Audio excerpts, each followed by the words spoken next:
up? Welcome back to my channel. If you're new, welcome. How's your day going? Your night going? I hope everything's awesome. Everything's super freaking awesome here, as always. So tonight's video is all about them scary stories to tell in the dark. I'm so sorry if I'm all hypered up. A lot of coffee. I got the book! It was a while ago. I think I already told you this like a year ago or so. Oh yeah, more than a year. Damn, that was a long time ago. It's used, by the way, but whatever. Those are my favorite. I remember back in the day. I cannot believe it feels like yesterday. Me and Melanie. More with Melanie here on YouTube, if you know that. We still do love it, but we were like obsessed with those. And there's also a movie now, so yay. I'm not gonna lie, I haven't seen the movie yet. I think I'm gonna do that tonight. Anyway, before we get started though, I just want to say that if you're new here, hello, posting videos every week. This is a paranormal channel. I talk about the scariest things that you can think of. You'll find everything and anything to do with the spooky world. So if that's something you'd be interested in, I would love it if you could go ahead and subscribe and become part of this little spooky bell fam. Now, if you want to hear the scary story to tell in the dark, just go ahead, turn off your lights, and stick around.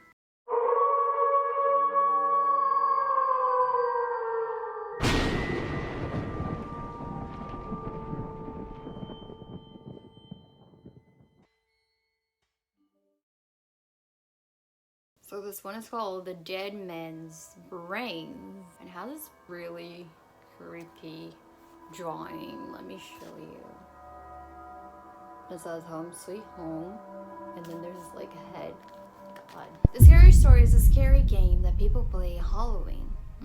But it can be played whenever the spirit moves you.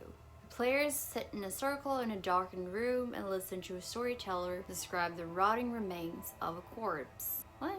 Each part is passed around for them to feel. In one version, the player is out if he or she screams or gasps with fright.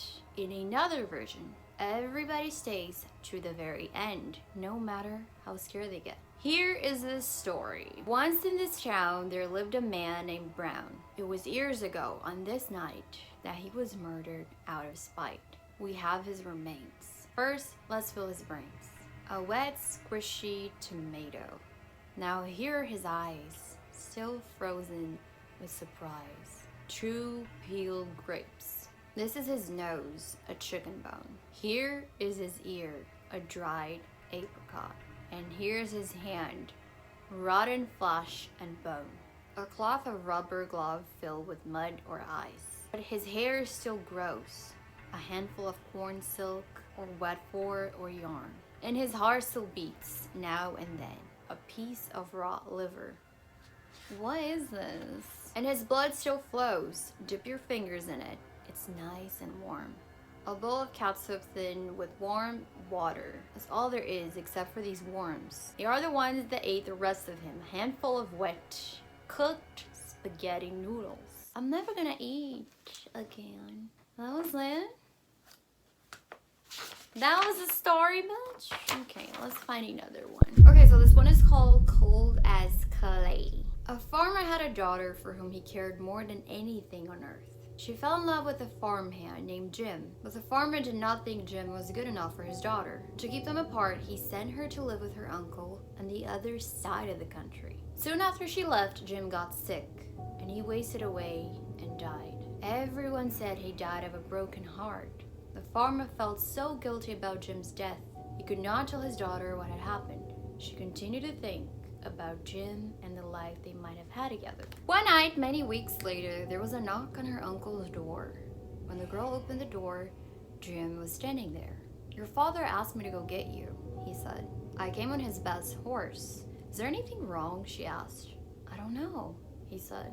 She packed a few things and they left. She rode behind him, clinging to his waist. Soon, he complained of a headache. "A headache is something terrible," he told her. She put her hand on his forehead. "Why, your skull is clay," she said. "I hope you're not ill." And she wrapped her scarf around his head. They traveled so swiftly that in a few hours they reached the farm. The girl quickly dismounted and knocked on the door. Her father was startled to see her. "Didn't you send for me?" she asked. "No, I didn't," he said. She turned to Jim, but he was gone. So was the horse. They went to the stable to look for them. The horse was there, and it was covered with sweat and trembling with fear. but there was absolutely no sign of Jim. Terrified, her father told her the truth about Jim's death. Quickly, he went to see Jim's parents. They decided to open his grave. The corpse was in its coffin, but around its head, they found the girl's scarf.